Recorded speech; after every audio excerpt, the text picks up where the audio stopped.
everybody, my name is Jenny and this channel is called Senior Perspective on Sister Wives. And today we're going to talk a little bit about Kody's manipulation.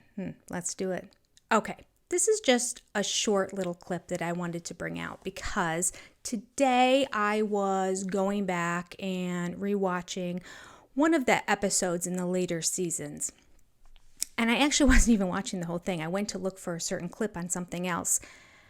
And something struck me. So then I'm like, this seems familiar. I remember Kody acting like this before. I'm like, I think it was actually in the season. And I went and found something else. I go, and that's just like when he was with Truly. Let me find that clip too. So anyway, I just got 3 clips because these are the ones that I could think of off the top of my head. But this is an example of Kody's passive-aggressive manipulation of people. His way of saying, I know you're thinking of something. Go ahead, tell me what it is.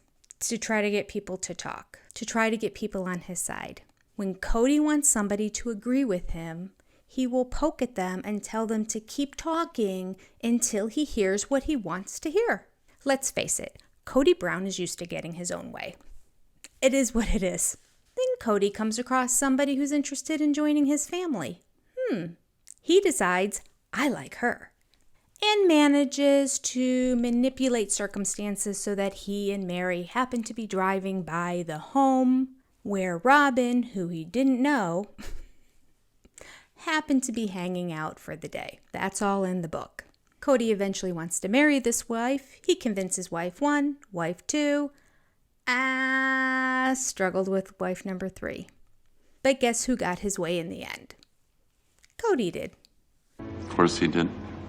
Kody gets his way a lot. The wives talk about it in the book too. Christine is very forthright about when he comes over. He wants things a certain way. He wants to eat certain foods. Things have to be put away in specific spots. Spoiled man. Kody really struggled growing up and maturing. There are many examples in the book where either one of the wives or himself come out and admit that his mom and the wives' moms were all talking to him to help him make good decisions.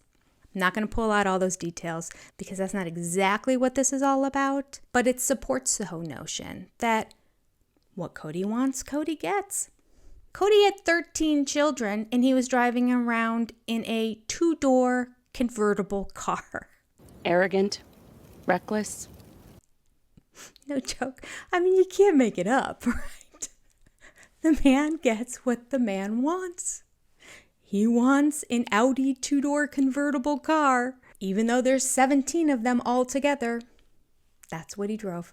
So how does this happen that he keeps getting what he wants? I don't know. Maybe he was the golden child growing up. I believe he was the oldest of Wynn's children, and so maybe just by virtue of being the oldest and the male in that culture, they were maybe highly revered.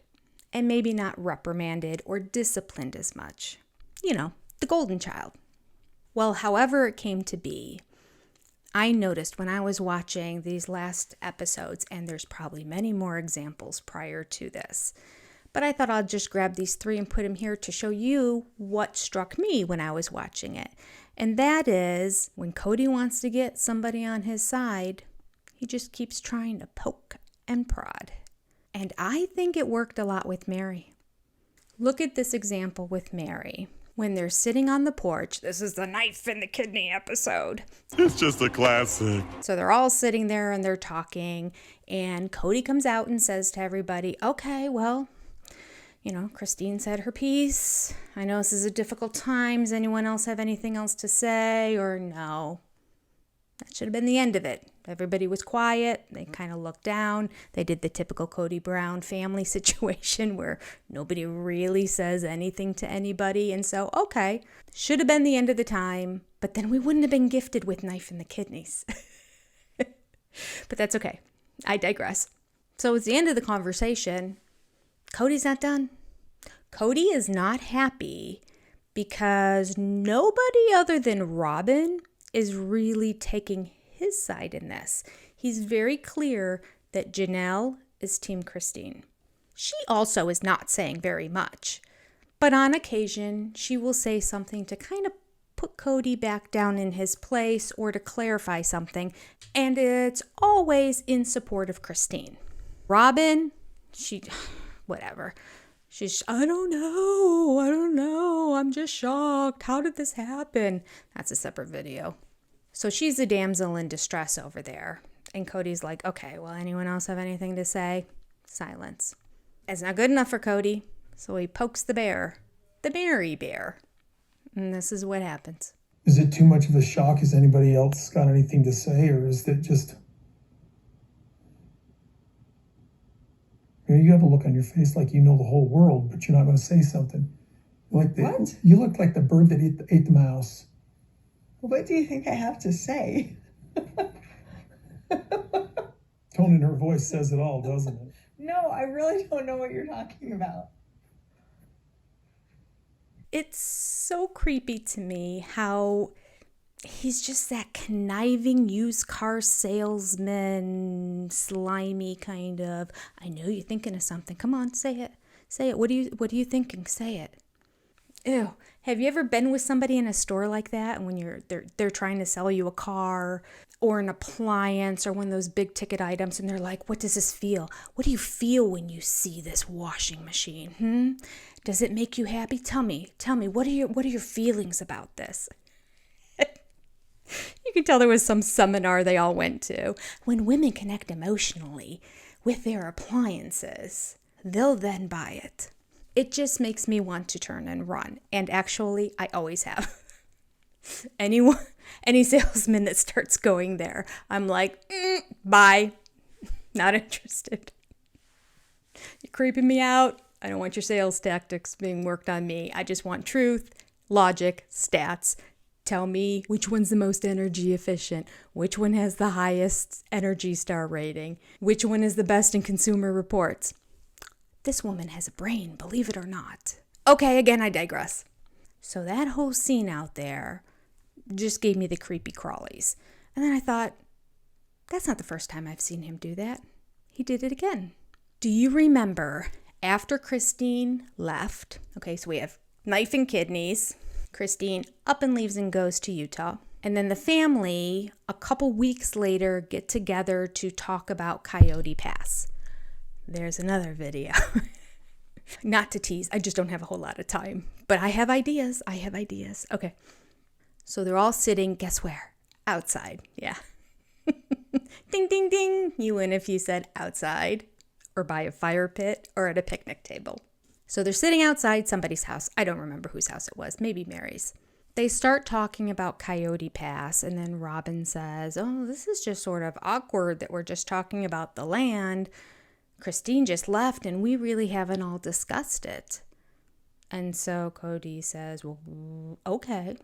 Does anyone have anything to say? Kind of the same situation we just had a few weeks back.